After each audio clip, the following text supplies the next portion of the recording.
Let me tell you something that will make most people deeply uncomfortable. You think the biggest threat to your financial future is inflation, or a bad stock market, or a job you might lose. You're wrong. The biggest threat to your wealth, your actual compounding long-term wealth, is what you do between 6 p.m. and 10 p.m. every single night. I'm Charlie Munger, and in 70 years of studying human behavior, business, and the psychology of success, I have never met a single person who became truly successful financially, or otherwise, who didn't eventually conquer what I call the evening drain problem. Most people never solve it. They feel the problem. They sense the time slipping away. They make vague promises to themselves every Sunday night about how this week will be different. And then it isn't. And they wonder, years later, why they're still exactly where they were. Same income, same skills, same ceiling. Today I'm going to give you the 5-part framework I wish I had when I was 25. Stay with me to the end, because the final insight, the one I save for last, is the one most people miss entirely. And without it, nothing else in this video works. This isn't a motivational speech. This is a systems-level analysis of how human beings waste the most productive real estate they own and precisely what to do about it. Let's begin with a painful and precise observation. People talk constantly about work-life balance.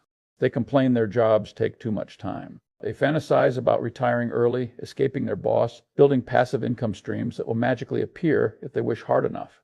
But when I look carefully at how they actually spend their post-work hours, I see something remarkable and not in a good way. The average professional works 8 to 10 hours a day. They sleep 7 to 8. That leaves conservatively 4 to 6 hours every evening that are genuinely, unconditionally theirs. 4 to 6 hours. That's 28 to 42 hours a week. Let that number sit with you for a moment, because most people have never actually done this arithmetic. They feel like they have no time. But the numbers don't support that feeling. The time exists. The question is what's happening to it. Do you understand what 40 hours a week of discretionary time means? That is nearly a full extra work week sitting in your hands every single week, untaxed, unscheduled, owed to no employer, claimed by no meeting, entirely under your control. Now here's the uncomfortable question. What are you doing with it?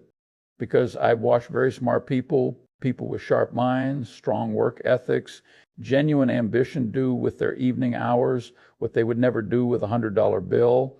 They let it sit on the sidewalk. They walk past it night after night, year after year. Warren Buffett once said that the difference between successful people and very successful people is that very successful people say no to almost everything. I'd extend that principle directly to your evenings. Most people don't say no to their couch. They don't say no to the 6th episode of a series they don't even particularly enjoy. They don't say no to the scroll. They drift. And drifting, sustained over years, is extraordinarily expensive. Here's the core framework I want you to internalize before we go any further.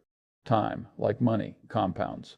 If you invest an extra 90 minutes every evening into a skill, a business, or meaningful knowledge, you're investing approximately 540 hours per year into your own development. That's the equivalent of 67 full 8-hour workdays, an entire quarter of extra work on your terms. For your future, building something that belongs entirely to you. Now run the compounding model forward 5 years, 10 years, 20. The person who uses those hours builds something real. They develop a competency the market will pay a premium for. They construct the early scaffolding of a business. They accumulate the financial knowledge that turns a modest income into a growing net worth. The person sitting on the couch accumulates episodes. They are not building anything. And eventually they will have to pay someone else, a consultant, a specialist, a more skilled competitor for the capability they chose not to develop. This is not a small matter. This is one of the central levers of your entire financial trajectory. And almost no one treats it that way. Now let's talk about the first and most fundamental principle. I call it the Mood-Action Decoupling problem. And it is, in my view, one of the most underappreciated cognitive errors that intelligent people make repeatedly, not out of laziness, but out of a misunderstanding of how motivation actually operates. Here is how the average person's programming runs. Feeling precedes action. You feel motivated, therefore you act. You feel energized, therefore you work. You feel inspired, therefore you create. If those feelings are absent and after a long workday, they often are, then the action doesn't happen. The evening is lost to whatever the environment offers by default. This is completely backwards, and it will destroy your evenings every single time you submit to it. I spent decades in courtrooms, boardrooms, and businesses studying how decisions actually get made under pressure. And what I consistently observed is that the people who built the most, who compounded their knowledge, their skills, and their capital over long time horizons, had cracked one specific code that others hadn't. They had learned to take action independent of how they felt in the moment. Now, I want to be precise here, because this principle is easily misread. I'm not talking about ignoring your body. Rest matters enormously, and we'll address that directly in Principle 5. What I'm talking about is the quiet epidemic of capable people who come home tired from work and then make what is, if you analyze it with any rigor, a catastrophic investment decision. They decide to wait until they feel like it. They defer the action until conditions improve, and conditions never quite improve enough.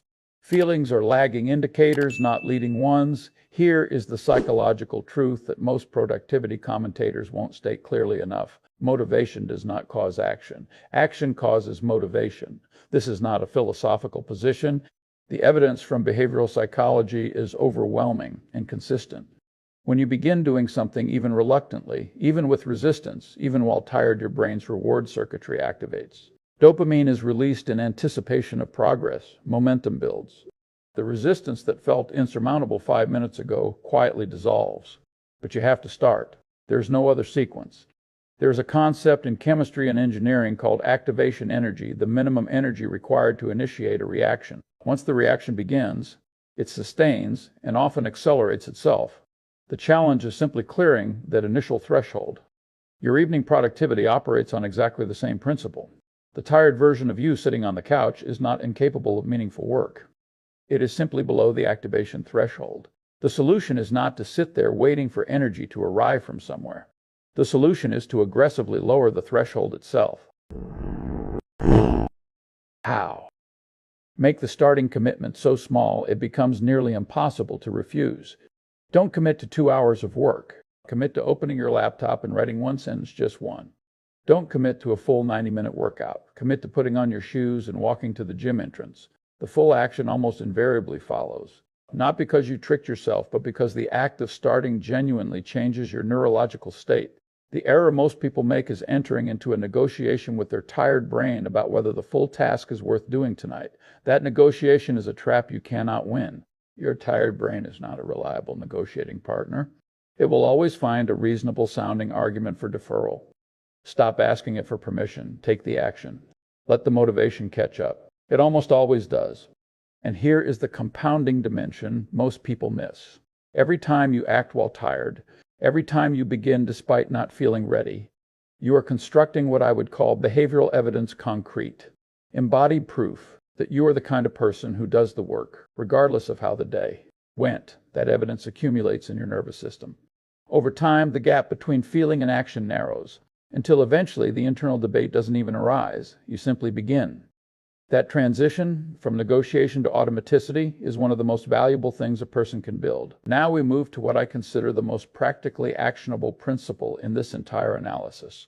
I want you to think about your time, particularly your post-work evening time, exactly the way a rational, disciplined investor thinks about capital allocation, because the structural parallels are precise, and most people have never seen them laid out clearly. In finance, any serious capital allocator distinguishes between three fundamental categories: maintenance capital, what it costs simply to keep the business operating at its current level; consumption, the current enjoyment of returns; and reinvestment, what gets deliberately deployed to generate future returns that exceed today's baseline. Your time every evening falls into exactly these same three buckets. You have maintenance time, what I'll call your fundamentals. These are the hours spent on cooking, laundry, errands, email, household administration, bill payments, and the other unglamorous infrastructure tasks that keep daily life from collapsing. These tasks are not optional. They cannot be entirely eliminated. But they are, in most people's lives, profoundly and systematically unoptimized. And unoptimized fundamentals are one of the primary reasons intelligent, ambitious people have no time for anything that actually advances their position. Then you have consumption time, what I'll call fun, your social life, relationships, hobbies, entertainment, leisure. I want to be explicit, this is not waste. Consumption is a legitimate and necessary allocation of your time budget. The person who never rests is not virtuous. They are poorly managed and burning down their own capacity. Fun has genuine value, including for your productivity. The question is not whether to have it, but whether you're allocating it deliberately or simply absorbing it by default. And then you have reinvestment time, what I'll call future. This is the time spent building a skill, developing a business, accumulating financial knowledge, creating intellectual property, building relationships that compound, or doing anything that doesn't pay off today but creates disproportionate returns over a 5 or 10-year horizon. Here is the brutal diagnosis I offer most people. Their fundamentals are consuming so much of their evening that there is almost nothing left for either fun or future. And they don't even realize it because they never actually analyze the allocation. They feel busy. They feel like the evening disappeared, but they never ask where it went or whether that outcome was inevitable. It is not inevitable. It is a management failure. The solution begins with ruthless systematization of your maintenance tasks. Consider meal preparation. The average person cooking dinner 5 evenings per week spends roughly 45 minutes per cooking session, and that's before accounting for the mental overhead of deciding what to cook, shopping for it piecemeal, and cleaning up in a fatigued state. That's nearly 4 hours weekly, consumed by fundamentals in fragmented increments across evenings, when you could be doing something that compounds. A person who batch cooks on Sunday afternoon recaptures 3 to 4 of those hours every single week. Applied annually, that's a 200-hour swing from maintenance to investment. 200 hours. That's not a rounding error. That's a transformative reallocation. Apply the same logic to wardrobe decisions. Decide the week on Sunday. To errand batching, handle all administrative tasks in a single dedicated window, rather than spreading them across 5 evenings.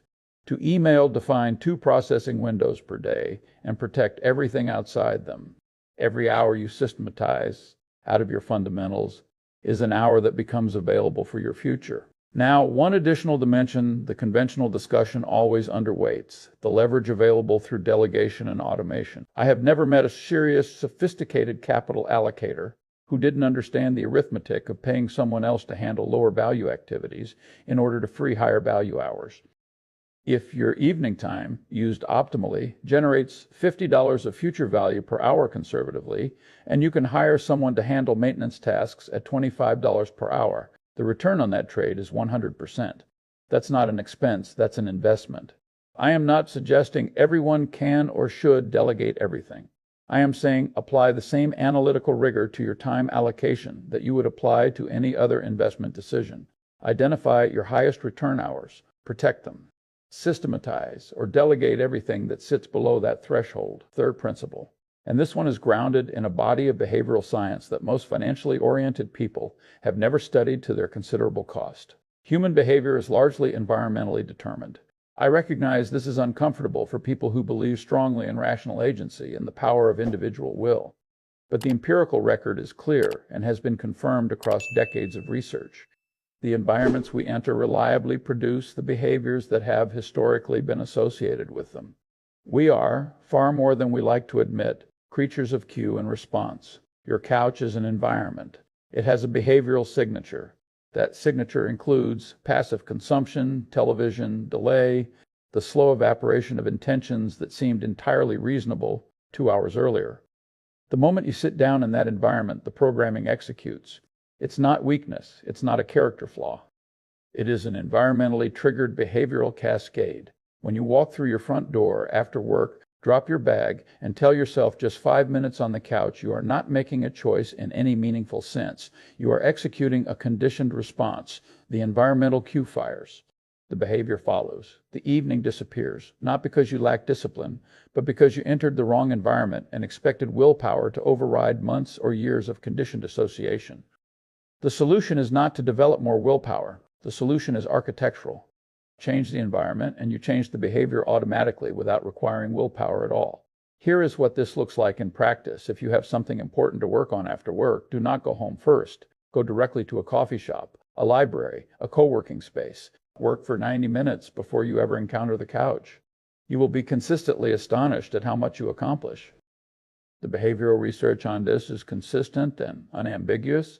People who change their physical environment after work, before returning home, dramatically outperform those who attempt to work from home on willpower alone. The same architectural principle applies inside your home.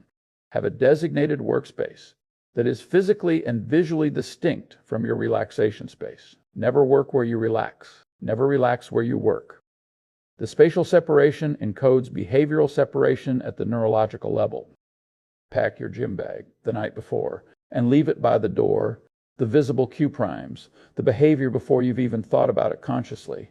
Set up your project workspace before you leave for work in the morning, so the first thing you encounter when you sit down is exactly what you need to begin. The best investors I know, the ones who have built real compounding wealth over long periods, do not rely on summoning discipline in the moment. They structure their choices so that the right behavior is the easy behavior and the wrong behavior requires active effort to pursue. They automate the obvious. They engineer the environment so that inertia works in their favor, not against it. Apply that discipline to your physical surroundings. Architect your evenings before they begin. Because the person who plans their environment in advance will consistently outperform the person who relies on in-the-moment willpower, every single time. The fourth principle requires a brief but important reorientation. We have been discussing evenings throughout this video, but I want to make a capital allocation argument that should feel intuitive once you hear it stated clearly. Not all hours are created equal, and most people are systematically undervaluing the most productive hours they own their mornings. Think about cognitive performance, the way you think about asset quality within a portfolio. Certain positions generate higher risk-adjusted returns per unit of capital than others. The same is true of hours. Certain hours generate higher cognitive returns per unit of time than others. After a full workday, 8 to 10 hours of decisions, social navigation, task switching, problem solving, and exposure to other people's demands, your prefrontal cortex is measurably depleted. This is not metaphor. Decision fatigue has a neurological basis, and its effects on judgment, creativity, and self-regulation are well documented.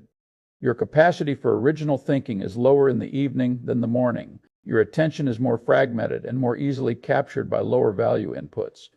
Your ideas, on average, are less original, and your analysis less penetrating. Morning time specifically, the 1 to 2 hours before the workday demands begin, and the world starts making claims on your attention, is cognitively premium capital. The world is quiet.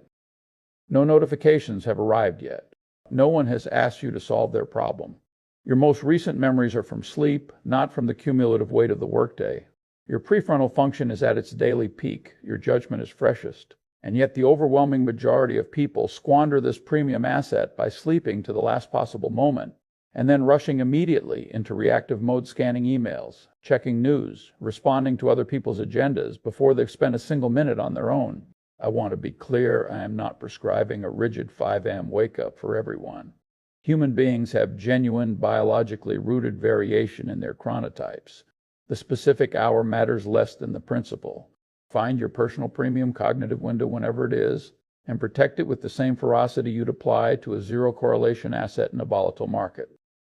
Do not let other people's priorities colonize it. The practical arithmetic is compelling. For many people, 30 minutes of high-quality morning work on their most important project, on a business they're building, a skill they're developing, a financial model they're constructing, will exceed the output of 2 full hours of late evening effort on the same task. The hourly cognitive return is simply that much higher. The implication for your time allocation strategy: don't place the entire burden of your development on your post-work evenings. Diversify deliberately across the day. Identify 30 to 60 morning minutes for your highest leverage, most cognitively demanding work. Reserve evenings for tasks that require less mental horsepower, the administrative layer of your project, research, reading, planning, correspondence. Compound the premium hours on the work that matters most. Deploy the depleted hours on work that demands less. This is nothing more than rational asset allocation applied to your own cognitive resources, and the vast majority of people have never once run this analysis on themselves. Fifth and final principle, and I want to address this one with particular directness, because in 40 years of watching capable people operate consistently below their potential, this is the factor that most frequently explains the gap between what someone was capable of and what they actually produced. Your physical condition is not a lifestyle variable. It is not separate from your financial and professional performance. It is a direct, measurable, and highly significant input to your cognitive output, which is the only real currency of knowledge economy competition. I have watched brilliant people with genuine intellectual gifts, strong formal education, and real ambition operate at a fraction of their capability for years, simply because they were chronically sleep-deprived, poorly nourished, and physically sedentary. They treated their physical health as a personal preference, a vanity pursuit, something to address eventually once the important things were handled. They had made a catastrophic categorization error. The physical foundation is not a lifestyle option. It is the operating system upon which every other form of performance runs. Let me give you the specific numbers because specifics matter more than vague recommendations. Sleep deprivation, operating consistently on 5 to 6 hours rather than the physiologically appropriate 7 to 9, has been shown to reduce cognitive performance to a level that researchers compare to legal intoxication. Reaction time, working memory, emotional regulation, and higher order judgment are all meaningfully impaired. And here's the insidious part. Chronic sleep deprivation also impairs your ability to accurately assess your own impairment. You feel like you're functioning. You're not. You're making worse decisions, generating lower quality ideas, and processing information more slowly, and you cannot perceive the deficit clearly enough to compensate for it. The same professionals who would never consider making an important investment decision while intoxicated will routinely attempt to build skills, analyze opportunities, learn new frameworks, and work on meaningful projects on 5 hours of sleep, sustained by caffeine, wondering why nothing ever seems to compound the way it should. Your body is your primary capital asset. It is the only one you literally cannot replace, sell, or hedge, and the compounding returns on properly maintaining it are extraordinary not just in health outcomes, but in the quality and quantity of cognitive output it enables over a lifetime. 7 to 9 hours of sleep is not indulgence. It is the minimum viable operating condition for a high-functioning human being operating in a knowledge economy. Regular exercise does not merely improve your physical health. It has been shown to directly improve cognitive function, mood stability, emotional resilience, executive function, and the raw capacity to sustain focused effort under pressure. Adequate nutrition shapes the neurochemical environment in which all of your thinking occurs. Dehydration alone, something so trivially preventable, measurably degrades concentration and short-term memory. These are not soft wellness recommendations. These are the operating conditions required to execute on everything else we've discussed today. Without them, the other 4 principles in this framework are operating at a discount, perhaps a severe one. Here is the compounding argument stated precisely. A well-rested, physically active, properly nourished person using the same evening hours as an exhausted, sedentary, poorly nourished person will generate substantially higher returns per hour in the quality of ideas produced, the depth of focus achieved, the quantity of output completed, and the emotional resilience to maintain the effort over time. The differential is not trivial. It compounds ferociously over months and years. Respect the physical foundation, not primarily because it feels good, though it does, but because it is the prerequisite condition for everything else in this framework to deliver its full return. Let me bring this together precisely. The 5 principles we've discussed form not a list of independent tips, but a coherent interlocking system for treating your post-work hours as the serious financial and developmental capital they actually are. First, decouple your actions from your mood. Stop waiting for motivation to precede action. Take the action. Let the motivation follow. Every repetition builds the behavioral evidence that you are capable of progress, regardless of how the day went. That evidence compounds into automatic discipline. Second, analyze your time allocation with the rigor you'd apply to a capital allocation decision. Identify the fundamentals consuming disproportionate time. Batch them ruthlessly. Systematize them. Reclaim the hours that rightfully belong to your future and deploy them with intention. Third, architect your environments before the evening begins. Stop expecting willpower to override conditioned behavioral responses. Change the environment, and the behavior changes with it. Make the productive choice the path of least resistance, not the path that requires summoning courage. Fourth, recognize that morning time is premium cognitive capital and allocate accordingly. Diversify your development across the day. Protect your highest return hours from reactive demands. Deploy them deliberately on your most important work. Fifth, treat your physical foundation not as a lifestyle preference, but as the operating prerequisite it is. Sleep sufficiently. Move consistently. Eat with intelligence. These are not soft choices. They are the conditions that determine the quality of every hour you subsequently invest. Now, the final insight. The one I told you at the beginning I was saving for last. And I meant it, because without this, the entire framework I've given you today produces nothing except more efficiently organized drift. None of this matters if you have not clearly defined what you are building. The deepest and most expensive waste I have observed in capable people across 7 decades of watching human beings succeed and fail is not that they squander their evenings. It is that they squander them without a clearly defined purpose. They are vaguely aware they should be doing something meaningful with their time. They feel the opportunity passing. But they have never stopped to define specifically and committedly what they are actually trying to build with the years they have. Every hour you invest needs a destination, not a vague aspiration, a specific direction, a skill you are building toward a defined application, a business structured around a specific customer problem, a financial knowledge base you are accumulating toward a concrete investment strategy, a capability that in 3 years will have compounded into something the market genuinely values.